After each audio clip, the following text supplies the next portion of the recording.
وہ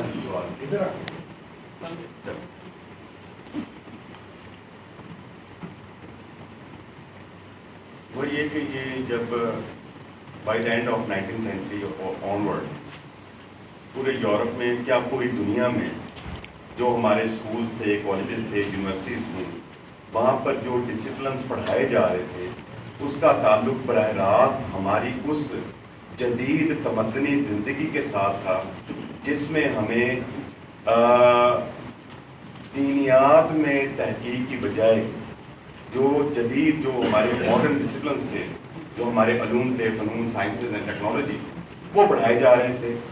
لہٰذا علامہ اقبال کیونکہ یہ سارا ایسٹ جو ہے گزشتہ 150-200 سال کا یہ یورپ کے پاس موجود تھا، لہٰذا اقبال کے لیے پرابلم یہ تھا کہ ہمارے پاس کون سی ایسی چیز ہے جس کو ہم یورپ کے مقابلے میں سامنے لا سکتے ہیں.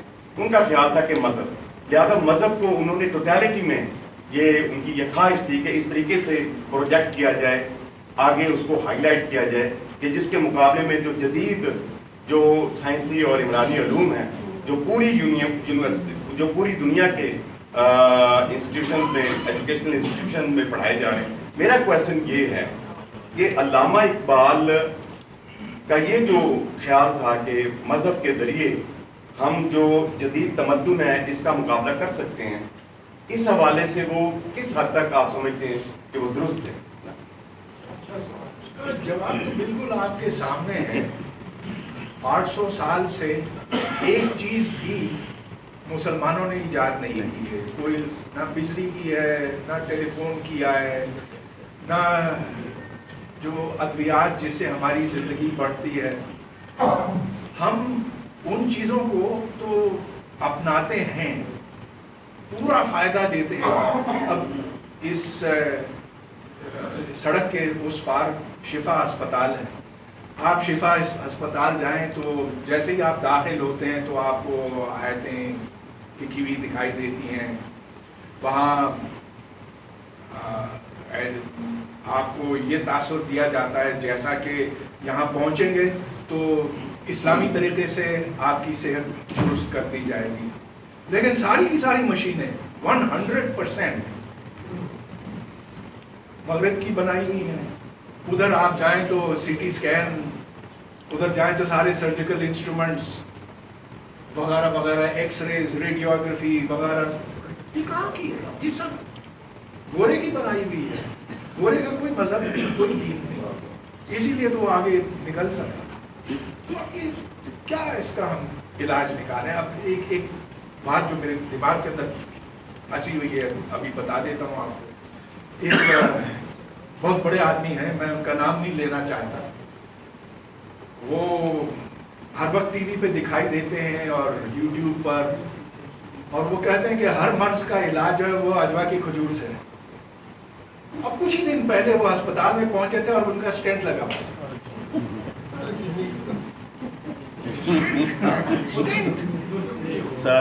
وہ غریبوں کے لیے، بیوقوفوں کے لیے. وہ کہتے ہیں کہ اجوا کی کھجور کھاؤ، اور جب خود دل کا مرض کوئی اس میں مبتلا ہوتے تو اسپتال چلے جاتے جہاں ایکس رے سے ٹھیک نالی ڈالی جاتی ہے، دل کی مرمت ہوتی ہے.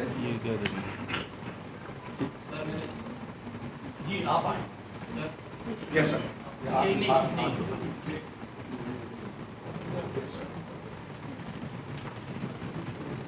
میرے ہاتھ میں یہ کلیات اقبال ہے. اس کو کھول کے دیکھیں تو اس کے صفحہ نمبر 207 سے 9 تک نبیہ مریخ کا واحد ہے، جو جس کا لغات 1 سیکنڈ ہوگی کیونکہ فارسی میں ہے. تو اس میں اقبال نے عورتوں کے بارے میں جو کہا ہے اس کا انجام یہ ہے، جی اس کا انجام یہ ہے کہ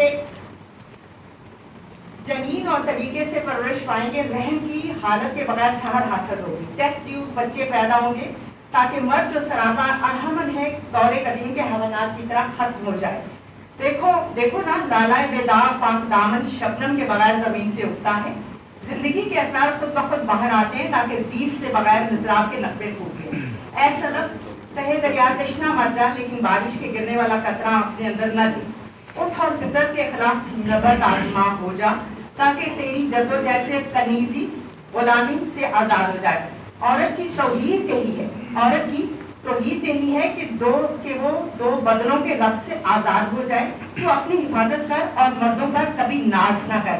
یہ اس کے آخری شعر ہیں جس میں سارا ہی اقبال نے عورتوں کے بارے میں کہا ہے کہ تم اپنی مرضی سے اپنے پارٹنر ہی نہیں بلکہ اپنے رحم میں بچوں کے لیے ڈیسیژن لے سکتی ہو. تم چاہو تو مرد پیدا کرو اور تم چاہو تو عورتیں پیدا کرو. یہ فارسی میں ہے. میرا آپ سے سوال یہ ہے کہ 1935 سے لے کے 2019 تک اور علامہ اقبال کے پاکستان سے لے کے آج کے پاکستان تک اور بے نظیر سے لے کے آج تک کے عمران خان کے پاکستان تک عورتوں کے لیے سائنس میں جو کچھ اقبال نے کہا ہے وہ بھی آپ سن لیجیے، اور جو زمین پہ مذہب کے ذریعے ہو رہا ہے وہ کیا ہے. ان دونوں اختلافات میں کسے بہتر سمجھا جائے، کس سے بہتر سمجھا جائے؟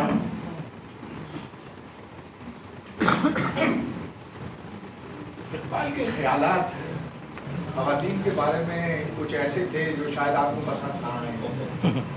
وہ کہتے تھے کہ مغربی تعلیم ہے جو عورتوں کو دیوانہ کر رہی ہے، کہ ان کا اصل مقام تو گھر میں ہے، گھر سے کہ ان کا کام ہے بچوں کی پرورش کرنا. ان کی 3 بیویاں تھیں جیسا کہ آپ کے علم میں ہے، اور بیک وقت 3 تھیں، اور وہ پردے میں ساری بیویاں پردے میں تھیں، وہ پردے کے مکمل حق میں تھے. لیکن دیکھیے مردوں کے لیے تو تھوڑی سی چھوٹ ہوتی ہے نا ہمارے ہاں. تو عطیہ فیضی کا آپ نے ذکر کیا، ایما ویگنر بھی تھیں.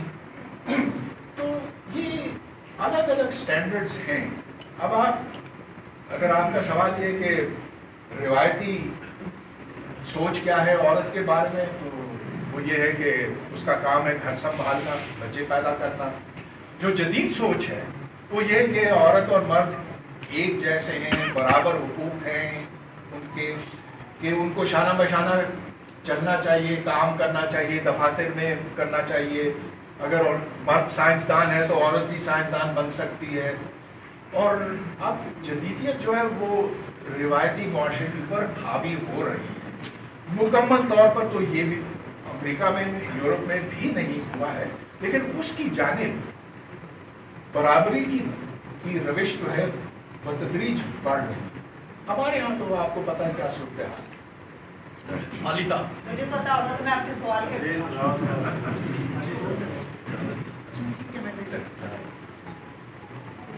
بسم اللہ الرحمن الرحیم. مجھے تھوڑا سا اس لیے حوصلہ ہوا کہ یہاں آ کے دوستوں نے صرف سوال کی بجائے کچھ تھوڑی سی وضاحت دی. بنیادی بات یہ ہے کہ علمی گفتگو میں جس موضوع پر گفتگو کی جائے اس کا دائرہ پہلے متعین. شاعری کے حوالے سے تو میں بات نہیں کروں گا کہ صاحب کا ہاتھ تانگ اسما. یہ جو لیکچرز کی بات ہے، لیکچرز کا صرف ٹاپک دیکھ لیا جائے اور اس حوالے سے بات کی جائے. لیکچرز کا ٹاپک نہ یہ سائنس کی کتاب ہے، نہ فزکس کی کتاب ہے، نہ فلسفے کی کتاب ہے. یہ کتاب ہے تھاٹ کی، reconstruction of religious thought in Islam. اب سوال یہ بنتا ہے کہ کیا اقبال سے پہلے جو مسلمانوں کی فکری روایت تھی، اقبال نے اس کو بریک کیا؟ اس میں کوئی اقبال نے بریک تھرو کیا، آگے لے کے گئے یا پیچھے لے کے گئے؟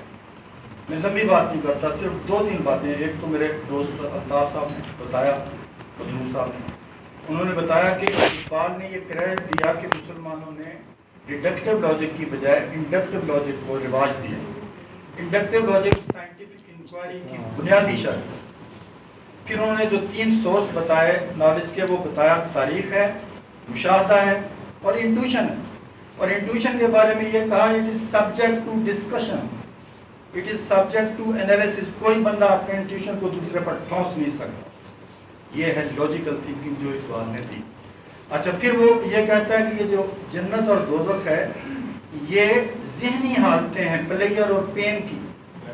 کوئی ہے بات مسلمانوں کے تھنکرز میں جس نے اس طرح کی باتیں کی؟ اب رہ گئی بات آگے امپیکٹ کی. بات یہ ہے اقبال جیسا مفکر اور شاعر آپ کو پوری دنیا کی تاریخ میں اس لیے نہیں ملے گا کہ کہ اس کی جو واردات تھی، اب میں ایک اور عرض کرنا چاہتا ہوں، یہ لیکچر اس کی واردات کا ایک اشر اشیر ہے، چھوٹا سا حصہ ہے، وہ پیراڈاکسز جو نہیں یہاں حل ہوتے اس کی واردات میں حل ہوتے ہیں۔ آج سائنٹسٹ دونوں طرح کے موجود ہیں، انتہائی کوانٹم فزکس کے ایڈوانس سائنٹسٹ بلیور بھی موجود ہیں، نان بلیور بھی موجود ہیں، لہذا سائنس یہ فیصلہ کبھی بھی نہیں کر سکتی آپ کے مائنڈ میں کہ آپ اس سے بلیور ہو جائیں، آپ اس سے نان بلیور ہو جائیں۔ گویا وہی سائنس ایک بلیور کے لیے دلائل دے دیتی ہے، بہت سارے پیش کر دیتی ہے، اور وہی سائنس ایک ایتھیسٹ کے لیے بھی دلائل پیش کر دیتی ہے۔ اب رہ گئی بات کی، اس وقت آپ امریکہ کی بات کر رہے ہیں، امریکہ گروی ہے اس وقت، اسرائیل جو ریشل سیکرٹ سٹیٹ ہے ان کے سرمایہ داروں کے تابع ہے ساری سائنس ڈیولپمنٹ، ساری وارفیئر کی جتنی ہو رہی ہے، یہ ہے آبجیکٹو۔ اب ایک بندہ آپ کو غلامی سے آزادی دلاتا ہے اور اس کی مثالیں دے کر اور اس کی مدد سے اور بے شمار مسلمان ملک آزاد ہوتے ہیں۔ اب یہ صدیوں کا سفر جو ہے نا، اس کو لمحوں میں نہ گنیں۔ آپ یہ دیکھیں کہ جس وقت اقبال شعر کہہ رہا تھا، آپ کی غزل رو رہی تھی، آپ کا مرثیہ پاپولر ہو رہا تھا، اور جتنا شاعر کو زیادہ رلائے اتنا بڑا شاعر تھا، اس نے آپ کو یہ کہا، جو بندہ کہتا ہے یہ پاگل ہو گیا، یہ بندہ کیسی باتیں کر رہا ہے، اس نے کہا تم نے نئی دنیا پیدا کرنی ہے، تم نے دنیا کی قیادت کرنی ہے، تم بہت بڑی قوم ہو، تو ایک قوم بنا دی، ایک ملک بنا، 30 ملک آزاد ہوئے، ابھی تازہ ہم نے آزاد، سر مجھے بات کرنا ہے، اس لیے کہ میں سب میں نے ضرورت دی ہے، میں نے پاس کوئی بات ٹھیک ہے، نیکسٹ۔ ان صاحب سے میں واقف ہوں، لیکن کچھ باتیں آپ کی صحیح ہیں، کچھ آپ کی صحیح ہیں۔ تو جس بات پہ ہمارا اتفاق ہے کہ کچھ مسلمانوں نے اس سنہرے دور میں بہت بڑے کام کیے۔ میں جب اپنی کلاس پڑھاتا ہوں نا، تو میں ابن ہاشم کا ہمیشہ ذکر کرتا ہوں کہ ابن ہاشم نے آپٹکس میں یہ کام کیا، اور کیوں نہ کروں، سچی بات ہے، ہمیں خوش ہونا چاہیے اگر ہمارے آباء و اجداد میں سے کوئی بڑے لوگ تھے۔ جو ایک بات آپ نے کی جو بہت مجھے غلط لگی، بہت تکلیف دیتی ہے، آپ نے جو کوانٹم میکینکس پر جملہ کیا نا، وہ میرا اپنا مضمون ہے، میں پڑھاتا ہوں، اور میں دعوے سے کہہ سکتا ہوں کہ یہ جو آپ کا اس وقت فون ہے نا، اسمارٹ فون، یہ ممکن نہ ہوتا کوانٹم میکینکس کے بغیر۔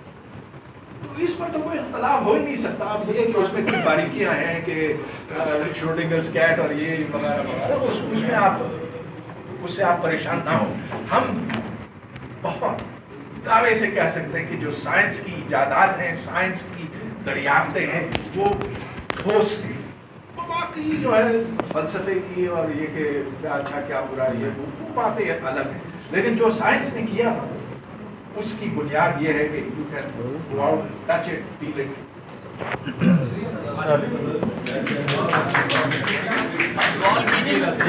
بالکل، میں مختصر سوال ہی کروں گا سر۔ میں نے جو تاثر ہے وہ یہ ہے، آخر میں بھی بڑے آپ نے خوبصورتی سے اس کو ایلیبوریٹ کر دیا کہ ہماری ترقی جو ہے وہ مذہب سے دستکش ہوئے بغیر ممکن نہیں۔ میرا سوال یہ ہے کہ اقبال نے اگر یہ کوشش کی ہے کہ ہمیں معاملات کو الگ الگ کر لینا چاہیے، ایک سطح ہے جو جدید سائنس اور اس کی ترقی اور ایجادات کی ہے، اس میں میں نہیں سمجھتا کہ اقبال نے کہیں بھی اس پر کلپن آئی۔ اس کا اگر آپ حوالہ دے دیں تو بڑا ہمارے علم میں اضافہ ہو۔ اقبال کی جو ساری کاوش ہے، اگر وہ یہ خواہش رکھتے ہیں کہ ہمیں اپنی تہذیب اور اپنی روایت اور اپنے مذہب کے ساتھ اس جدید دنیا میں آگے بڑھنا ہے، تو آخر یہ ایسی کون سی ناممکن خواہش ہے کہ ہم یہ ثابت کریں کہ اقبال کو فلسفہ بھی نہیں آتا تھا، اقبال کو سائنس بھی نہیں آتی تھی، لہٰذا ہم جو ہے وہ ان کے افکار کے ساتھ ترقی نہیں کر سکتے۔ میرا سوال یہ ہے کہ اقبال کی یہ خواہش جو ہے، اس میں کیا ایسی ناممکن بات ہے کہ جس کے ساتھ جو ہے وہ ہم جدید دنیا کے اندر اسلام اور مذہب اور اپنی تہذیب کے ساتھ آگے نہیں بڑھ رہے، وہ کون سی رکاوٹ ہے؟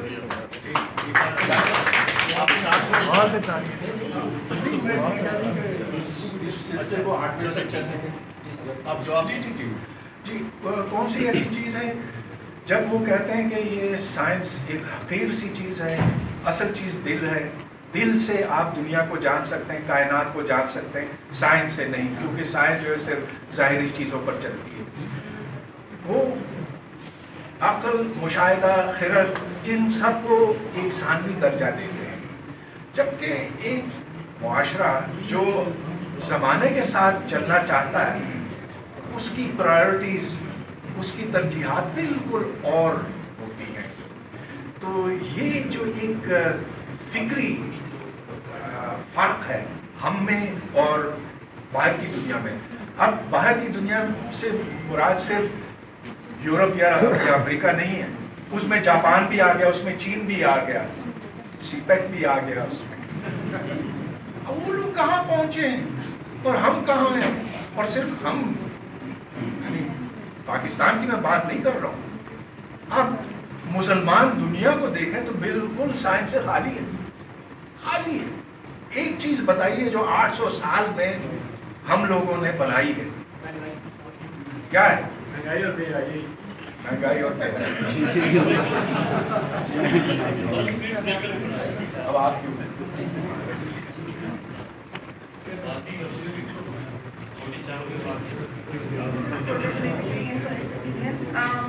مجھے اقبالیات تو زیادہ نہیں آتی, but as a scientist I have a وہ یہ کہ آپ اپنی جو اپنا پوائنٹ, اپنی کرٹیک پیش کی ہے, وہ کرٹیک آپ نے بیس کی ہے 3 پوائنٹس کے اوپر جو کہ آپ نے لکھے ہیں, the reconstruction of religious thought in Islam سے. I'm very surprised. ٹھیک ہے, theory of relativity کی ریلیشن ہے. آپ کا تیسرا پوائنٹ یہ تھا کہ ساتھ ہی میں وہ یہ کہتے ہیں کہ ریلیٹیوٹی کو تو ہم نے خود دریافت کی مسلمانوں نے, اور آئنسٹائن نے اس کا کریڈٹ دیا ہے. And the second point was about quantum mathematical quantum. بہت تو چلے ٹھیک ہے, اسے سمجھ ہم یہ بات اخذ کر لیتے ہیں کہ you are seeing that Iqbal had no scientific understanding. ان باتوں سے تو ثابت ہو جاتی ہے. ان 3 پوائنٹس کے علاوہ اگر آپ کو یہی چیز ایک پبلیکیشن میں ثابت کرنی پڑے کہ ان 3 پوائنٹس کے علاوہ آپ کیا ایویڈنس ہے آپ کا کہ آپ یہ کہتے ہیں کہ اقبال کمپلیٹلی راشنل تھاٹ کے خلاف. آپ نے بڑا نیٹلی ڈیوائڈ کر دیا ہے اقبال کی اسپرچل سائڈ کو اور اقبال کی جو اس سے پہلے کا ٹائم پیریڈ تھا, آپ نے ٹائم اسپین پہ ڈیوائڈ کر دیا کہ بندہ چینج ہو گیا ہے, ان کی تھنکنگ میں ایولیوشن آ گئی. پر اگر آپ یہ دیکھیں Iqbal was never a scientist, ان کے پاس تو کبھی سائنٹیفک نالج تھا ہی نہیں. آپ کو نہیں لگتا آپ ایک اپنی کرٹیک ایک چیز کو کنفیوز کریں, سائنٹیفک انڈرسٹینڈنگ کو اور پروگریسو تھنکنگ کو.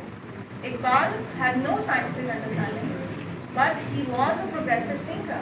ان کی جو اسپرچل ان کا جو ٹائم پیریڈ ہے اور اس سے پہلے کا ٹائم پیریڈ ہے, ان دونوں کو آپ نیچلی ڈیوائڈ نہیں کر سکتے کیونکہ پہلے کا سب دوسرے میں آتا ہے. ان کی کہیں نہ کہیں جو سیکنڈ ٹائپ کی اسپرچل اویکننگ, ری اویکننگ آپ کہہ لیں, اس میں راشنل تھاٹ کہیں نہ کہیں نظر آ رہی ہے. کیونکہ اگر وہ صرف پیورلی ایموشنل ہوتا تو وہ تو ملازم کو کبھی ڈیفینڈ کر دیتا ہے, تو اس کے آپوزٹ کرے گا. آپ کو لگتا ہے یہ ایک باریکی ہے جس کا ہم مس کر رہے ہیں. ٹھیک, میں نے بہت سی باریکیاں مس کر لی ہیں, آپ کی بات میرا مقصد یہاں نہیں تھا کہ میں باریکیوں میں جاؤں. میرا مقصد تھا کہ وہ باتیں جو عام طور پر اقبال کے بارے میں کہی جاتی ہیں ان کو باریک بینی سے دیکھا جائے. اور ایک تو یہ کہ وہ فلسفی نہیں تھے. اب مجھے امید ہے کہ آپ اس نقطے پر مجھ سے اتفاق کرتے ہیں. گڈ. دوسری یہ آپ نے کہا کہ یہ 3 پوائنٹس کے علاوہ اور بتاؤ. اچھا ٹھیک, بہت سے ہیں, وہ پھر آپ چاہیں تو مل کر دیکھ سکتے ہیں, چاہیں تو آپ الگ ریکنسٹرکشن آف ریلیجیس تھاٹ پڑھیں, نقطے بہت سے نکلیں گے وہاں سے. لیکن دیکھیے میرے نزدیک یہی کافی ہے کہ ایک بات بھی غلط کی جائے. 2 باتیں تو اس سے بھی زیادہ ہے اور 3 باتیں تو بہت ہیں. مجھے اگر میڈیسن کے بارے میں کچھ نہیں پتا, مجھے اگر سرجری کے بارے میں کچھ نہیں پتا, تو کیا میں اپنی رائے دوں گا؟ کیا میں کبھی لکھنے کی جسارت کروں گا کہ ایسا ہونا چاہیے اور ویسا ہونا چاہیے، ایک ایسے شعبے سے متعلق جس کے بارے میں بالکل کچھ نہیں جانتا ہوں. اب جس نے میٹرک بھی نہیں کی وہ آئنسٹائن کو للکارنے لگا، یہ بات غلط ہے نا. میں اس کی طرف تھا. جی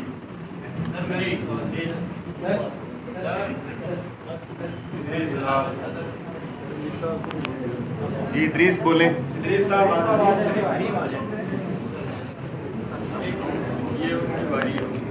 چلو سر جیسے کہ یہاں پر بحث ہو رہی ہے مذہب اور سائنس، ہم سب جانتے ہیں کہ سائنس جو ہے وہ پریکٹیکل ظاہری چیزوں پہ عمل کرتی ہے. تو اقبال کو میں نے زیادہ نہیں پڑھا، لیکن میرا ایک کوشچن جو کریٹ ہوا تھا ریسنٹلی، میں اس کو کروں گا یہاں پر.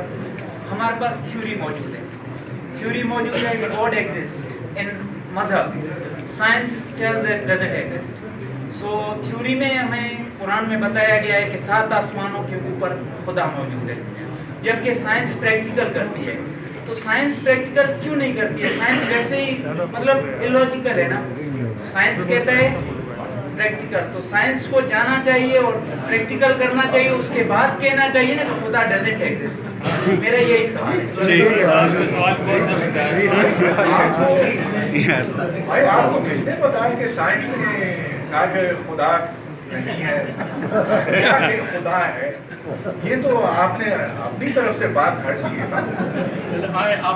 اس کے بارے میں سائنس مکمل طور پر خاموش ہے. سائنس میں کہیں یہ نہیں ہے کہ خدا ہو نہیں سکتا، مگر ہم خدا کو اپنے آلات سے دیکھ نہیں سکتے. کسی نے قدرت کے قوانین بنائے ہوں گے، ہم تو صرف یہ جان سکتے ہیں کہ وہ قدرت کے قوانین ہیں، ان کے استعمال سے ہم یہ پیشن گوئی کر سکتے ہیں، اس سے یہ دریافتیں ہوئی ہیں، اس سے یہ ایجادیں ہوئی ہیں. مگر خدا کی بات سائنس سے کوئی تعلق نہیں رکھتی. یہ پتہ نہیں آپ کو کس نے بتایا. جی جی میں کوئی تقریر نہیں کروں گا، صرف سوال کروں گا. لیکن 2 کریکشنز کے ایک کے بعد میں تینوں بیویاں اکٹھی نہیں رکھی کبھی بھی، ایک الگ الگ رہی ہے اور وہ بھی ناکامی، شادی میں ناکامی کے بعد رہی ہے. وہ ان کا ذاتی معاملہ تھا، ناکامی ہو سکتی ہے. اور دوسری کریکشن ہے کہ شکوہ جواب شکوہ اقبال نے واپسی پہ نہیں لکھا، پہلے لکھا ہے. اور یہ دونوں کریکشنز کے بعد میں سوال کروں گا کہ دی ریکنسٹرکشن اور ریلیجیس تھاٹ آف اسلام آپ نے پڑھی ہے، ظاہر ہے آپ نے آ کے یہاں اس کا ذکر کیا، ریلیٹیوٹی کا حوالہ دیا. تو میرا کوشچن یہ ہے کہ the reconstruction of religious thought in Islam میں دوسرے چیپٹر میں اقبال نے اوسپینسکی کے حوالے سے ڈائمینشنز کے اوپر ڈسکس کی ہے. آپ نے اپنے ٹی وی کے ایک انٹرویو میں فرمایا تھا کہ آپ اسٹرنگ تھیوری سے دلچسپی رکھتے ہیں، لیکن آپ کے پاس وقت نہیں کہ پڑھ سکیں. چونکہ آپ پہلے ٹی وی پہ فرما چکے ہیں کہ آپ ڈائمینشنز کی وہ تھیوری جو اسٹرنگ تھیوری ہے وہ آپ دلچسپی رکھتے ہیں لیکن پڑھ نہیں سکے. تو میرا سوال یہ ہے کہ جب اوسپینسکی کی ڈائمینشنز اقبال نے وہاں ترتیب سے بیان کی ہے اور سینٹ پیٹر برگ کے ساتھ آرتھوگونل بتایا ہے 4th ڈائمینشن کا ذکر کرتے وقت، تو آپ کو وہ سمجھ کیسے ہیں؟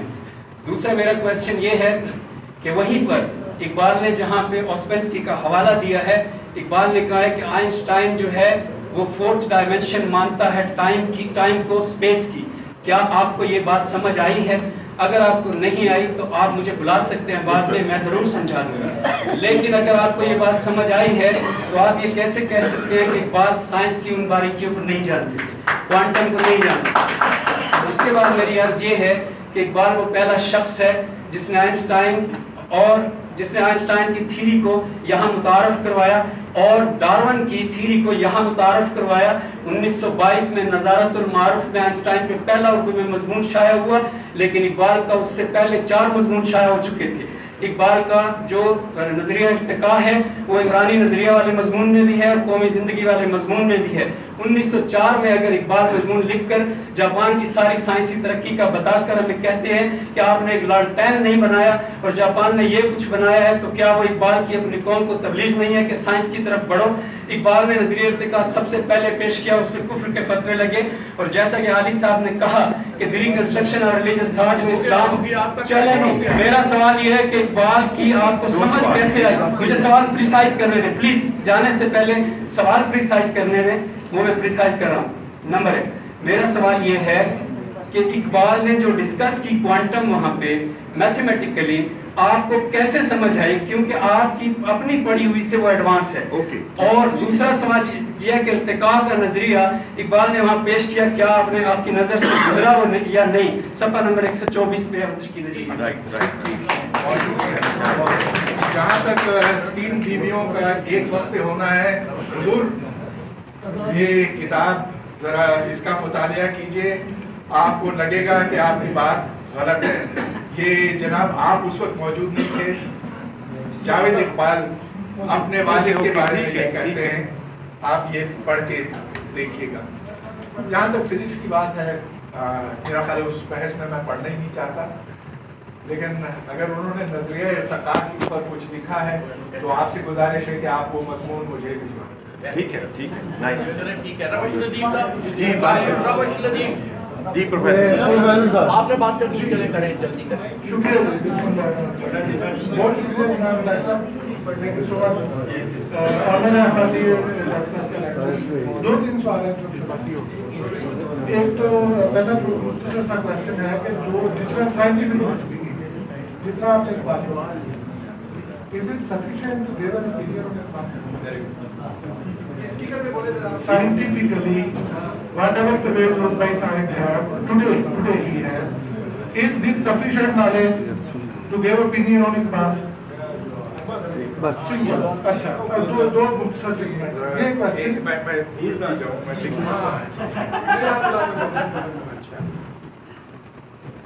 scientifically speaking, does Dr. Pervez Hoodbhai has sufficient knowledge on Iqbal, his poetry, his literature, and his Persian poetry, especially, to give an opinion as he has given on Iqbal?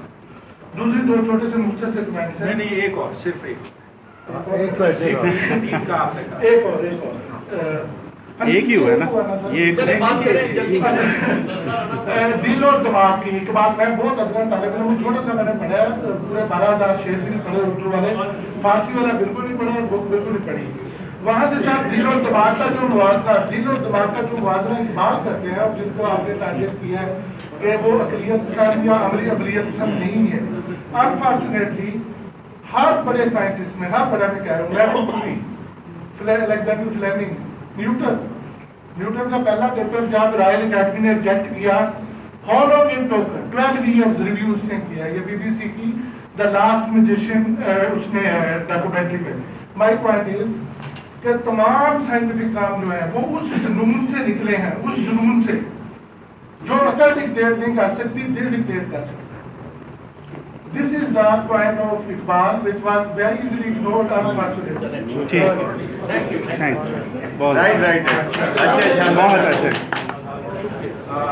آپ کا پہلا سوال یہ تھا کہ جو نکات میں نے آج یہاں پیش کرنے کی کوشش کی، کیا اس سے میں نے کوئی مکمل تصویر بنائی ہے اقبال کی؟ I think that is sufficient. وہ اس لیے کہ جو جہاں جہاں اقبال غلط بات کرتے ہیں تو وہ میں نے آپ کو پڑھ کے سنایا. وہ اقتباسات آپ جا کر چیک بھی کر سکتے ہیں. اگر آپ مثال کے طور پر اس میں وہ ایک جو میں نے پیرا پڑھ کے سنایا تھا، وہ کتاب اس صفحے پہ کھلی ہوئی ہے 332 پہ، جہاں وہ کہتے ہیں کہ مجھے فلسفے سے تو نفرت ہے، میں تو دین کی خدمت کرنا چاہتا ہوں. تو وہ وہاں پر ہے. تو یس، اس لحاظ سے سفیشینٹ. کیا میں اقبال کو مکمل طور پہ سمجھ سکا ہوں؟ میری انڈرسٹینڈنگ، میری سمجھ سفیشینٹ ہے؟ بالکل نہیں ہے. خاص طور پہ جو فارسی کے اشعار ہیں وہ تو کوئی ترجمہ کر کے مجھے بتائے تب سمجھ میں آتے. تو یہ ناکافی ہے. میں اپنی کمزوری مانتا ہوں، کاش کہ میں نے زیادہ وقت اقبال پڑھا ہوتا. جو تیسری بات آپ نے کی کہ نیوٹن نے اور جو بڑے سائنسدان ہیں پہلے دل میں وہ بات پہنچتی اور پھر وہ دماغ میں، نہیں، بالکل. میں آپ کو اس کی ایک بہترین مثال دے سکتا ہوں. آپ کو پتا نا 79 میں ایک نوبیل پرائز دیا گیا تھا 3 لوگوں کو. ایک ہمارے عبدالسلام تھے، ایک اسٹیون وائنبرگ تھے اور ایک شیلڈن گلیشاؤ. اچھا، شیلڈن گلیشاؤ کا کام ذرا الگ تھا تو اس کو میں ہمارے سلام صاحب وہ کہتے تھے کہ یہ اوپر سے مجھے کہیں سے یہ بات میرے دل میں آئی، اور وہ کہتے تھے کہ بادشاہی مسجد کو دیکھ کر، اس کے میناروں کو دیکھ کر مجھے وہ سیمیٹری کا تصور مجھ تک پہنچا. اسٹیون وائنبرگ جس کا کسی وقت میں شاگرد بھی تھا، وہ تو دہریہ، وہ تو ایتھیسٹ ہے، اس کو کہاں سے یہ انسپریشن ملی؟ نہیں، مگر دونوں کا کام بالکل ایک ہی تھا. جس تھیوری پر وہ پہنچے، بلکہ اسٹیون وائنبرگ کچھ مہینے پہلے، 3 مہینے پہلے اس نتیجے پہ پہنچا تھا. بعد میں ایک مسئلہ بن گیا کہ کس نے پہلے کیا، کس نے بعد کی. مگر دیکھیے، ایک سائنسدان جب سائنس کرتا ہے تو اس سے قطعاً کوئی فرق نہیں پڑتا کہ اس کا مذہب کیا، اس کا دین کیا، اس کا رنگ کیا، اس کی نسل کیا. ہم صرف سائنس جو مشاہدے اور عقل اور فطرت پر مبنی ہے، اس پر اس کی سچائی کو جانچتے ہیں. ٹھیک، اوکے.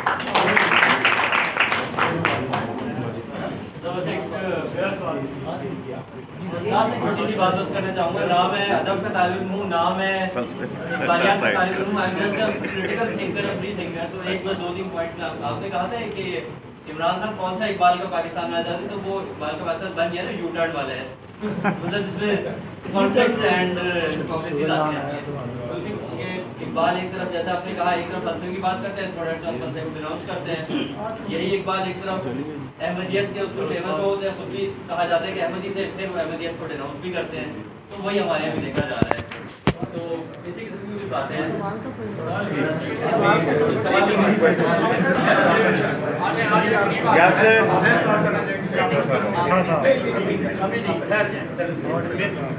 صاحب سوال. جی وعلیکم السلام. چٹھا صاحب جی. میں ایک سرکاری کالج میں انگریزی کا استاد ہوں. سوال بڑے لمبے لمبے ہیں، میں ذرا آپ ہو سکتا ہے آپ کے سننا اوباما پورا ہو تو میں سوال میں رکھتا ہوں.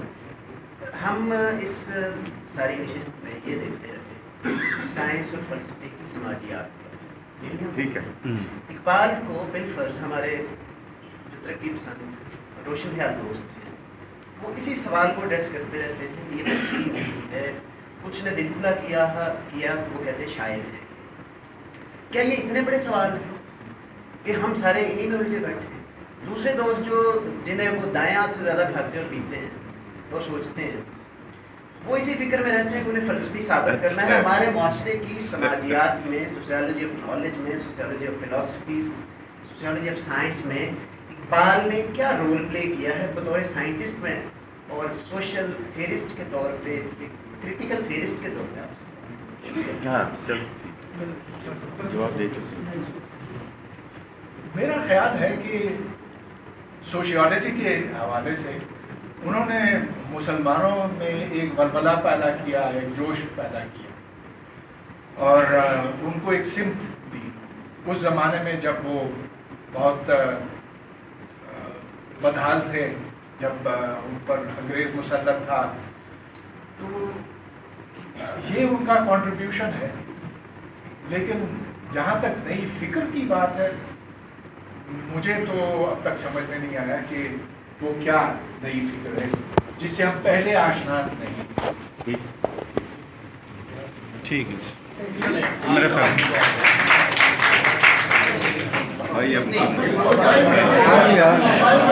کر لینے دینا، ایک سوال چھوٹا سا کر لینے دینا، ایک سوال کر دینے دیں. سمپل شارٹ کر لیں. پڑھانا نہیں ہے جی، پڑھانا نہیں. آج کا جو موضوع ہے وہ اقبال، فلسفہ اور سائنس ہے.